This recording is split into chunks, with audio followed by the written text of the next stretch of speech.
मैं राम सागर शास्त्री आप लोगों के समक्ष रखने जा रहा हूं एक प्रसंग। पर उपदेश कुशल बहु तेरे। देखिए, गोस्वामी तुलसीदास जी ने मानस में एक चौपाई लिखी है कि पर उपदेश कुशल बहु तेरे और जे आचरहित नर न घनेरे। दूसरों को उपदेश देना तो बहुत आसान है, परंतु खुद उस पर चलना बड़ा कठिन है। एक बार की बात है, एक पंडित जी एक गांव में कथा सुना रहे थे। वहां यमुना पार की एक ग्वालिन बैठी हुई उनकी कथा सुन रही थी। कथा में पंडित जी ने एक चौपाई सुनाई कि कल युग केवल नाम आधारा और सुमेरी सुमेरी नर उतरहि पारा। कलयुग में भगवान का नाम ही आधार है, जिसका स्मरण करके मनुष्य अगम भव सागर से पार हो जाते हैं। कि भव सागर चाह पार जो जावा और राम कथा ता कहूं दृढ़ नावा। जो भव सागर से पार जाना चाहता है उसके लिए भगवान की कथा नाम के नाव के समान है। अगर राम के चरणों में विश्वास हो जाए तो मनुष्य बिना ही प्रयास के भवसागर पार हो जाता है। कि उपजई राम चरण विश्वासा तो भव निधि तर नर बिनहि प्रयासा। ग्वालिन को भगवान के चरणों में विश्वास हो गया। उसने सोचा यह तो बड़ा अच्छा मंत्र है, मैं नाव पर बैठकर यमुना पार करती हूँ। आज से मैं राम का नाम लेकर यमुना पार करूंगी, तराई के पैसे भी बच जाएंगे। कथा सुनकर ग्वालिन जब वापस लौटी तो वह नाव पर नहीं बैठी। उसने विचार किया, जब राम के नाम से लोग भवसागर पार कर सकते हैं तो यमुना जी की तो बात ही छोड़ो। आज भगवान का नाम लेकर ग्वालिन यमुना में घुस पड़ी। यमुना जी घट गई, ग्वालिन घर पहुंची। उसने विचार किया कि पंडित जी बड़े विद्वान हैं, उन्होंने कितना अच्छा मंत्र बता दिया। आज कथा के पश्चात मैं पंडित जी को अपने घर लाऊंगी, उन्हें अपना गुरु बना लूंगी। कथा के पश्चात उसने पंडित जी से याचना की, पंडित जी आज आप मेरी कुटी में चलकर अपनी चरण कमलों से उसे पवित्र बनाएं। ग्वालिन की भक्ति भावना देखकर पंडित जी उसके साथ चल पड़े। ग्वालिन ने भगवान का नाम लिया और यमुना में घुस पड़ी। यमुना जी घट गईं, परंतु पंडित जी ने ज्यों प्रवेश किया पानी गले तक आ गया। आज पंडित जी ग्वालिन से कहने लगे कि अरे ग्वालिन पांव पड़त हूं, मुझको दे लौटार री ग्वालिन, काहे रही है मार। अरे ग्वालिनी, मैं तेरे पांव पड़ रहा हूं, मुझे वापस जाने दे, क्यों मेरी जान लेने पर तुली है।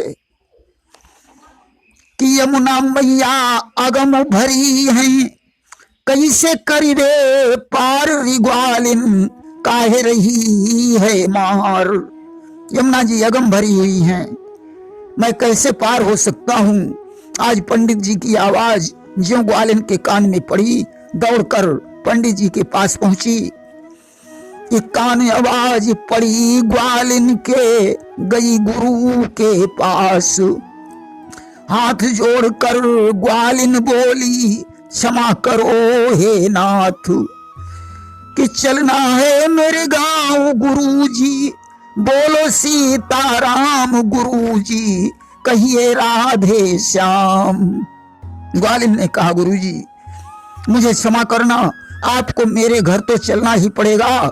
सीताराम राधे श्याम बोलो और आगे बढ़ो। पंडित जी ने कहा, ग्वालिनी ये उपदेश मैंने बहुत दिन दिया, परंतु मैंने इसका कभी प्रैक्टिकल नहीं किया।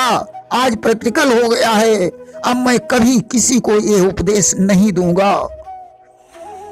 कि बहुत दिना उपदेश दियो है, ना उपदेश सुहावे। छोटे छोटे घर में बच्चे ना तू मोहि डुबावे। रिग्वालिन बक्सो जान हमार रिग्वालिन, काहे रही है मार। घर में छोटे छोटे बच्चे हैं, मैं यमुना में डूब जाऊंगा, बच्चों का पालन पोषण कौन करेगा। हे ग्वालिनी, मैं तेरे हाथ जोड़ रहा हूं, मेरी जान को बख्श दे। ग्वालिनी ने झपट करके पंडित जी का हाथ पकड़ लिया और बोली, गुरुजी, मैं आपको वापस नहीं जाने दूंगी। कि झपट के हाथ गुरु का पकड़ा, मैं चरणों की दासी।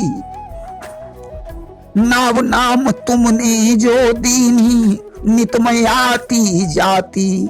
गुरुजी भूल गए वो नाम, गुरुजी बोलो राधे श्याम। आपने ही तो मुझे राम का नाम प्रदान किया, जिससे मैं रोज आती जाती हूँ। गुरुजी वही नाम आप लीजिए, सीताराम राधे श्याम बोलिए, आप डूब नहीं सकते हैं। पंडित जी ने कहा, ग्वालिनी, मुझसे ये नहीं हो पाएगा, इसलिए मैं वापस जा रहा हूं।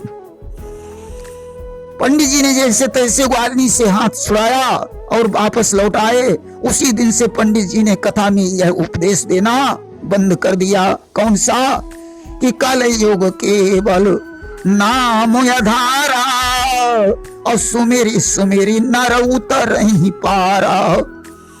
इसीलिए गोस्वामी तुलसीदास जी ने लिखा है कि पर उपदेश कुशल बहु तेरे, अजय आचरहित नर न घनेरे। दूसरों को उपदेश देने वाले तो बहुत हैं, परंतु उस पर चलने वाले लोग बहुत कम हैं। एक बार एक पंडित जी ने अपनी कथा में कहा कि बैंगन कभी नहीं खाना चाहिए, क्योंकि बैंगन का असली नाम बेगुन होता है, यानी जिसमें कोई गुण नहीं होता है, उसे बैंगन कहते हैं। पंडित जी की पंडिताइन बैठी कथा सुन रही थी। उन्होंने विचार किया कि आज से बैंगन खाना बंद कर दूंगी। कथा कहने के बाद पंडित जी बाजार में गए और वहां से 1 किलो बैंगन खरीद लाए।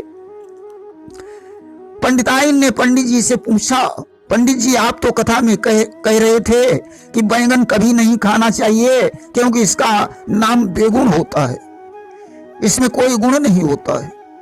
पंडित जी ने मुस्कुराकर कहा, अरे पंडिताइन, ये सब्जी वाले बैंगन हैं, कथा के बैंगन और होते हैं। सज्जनों, दूसरों को उपदेश देने से पहले स्वयं उस पर चलना चाहिए। अगर आप सिगरेट पीते हैं तो दूसरों को उपदेश देने से पहले आपको सिगरेट छोड़ देनी चाहिए। किसी का सुधार करने से पहले खुद का सुधार करना पड़ेगा। किसी को उपदेश देने से पहले हमें उस उपदेश पर चलना पड़ेगा। दूसरों को उपदेश देना तो आसान है, परंतु खुद उस उपदेश पर चलना कठिन होता है। दीपक दूसरे को प्रकाश देता है, परंतु खुद अंधेरे में रहता है। पुतना दूसरे को साफ करता है, परंतु खुद कीचड़ में रहता है। ग्वालिन को भगवान के नाम पर विश्वास था, इसलिए वह यमुना पार हो जाती थी, परंतु पंडित जी को संदेह था कि पता नहीं ऐसा होगा या नहीं होगा, इसलिए यमुना पार नहीं कर सके। क्योंकि विश्वास होने पर राम, विश्वास न होने पर राम नाम की नाव पलट सकती है। प्रेम से बोलिए वृंदावन बिहारी लाल की जय।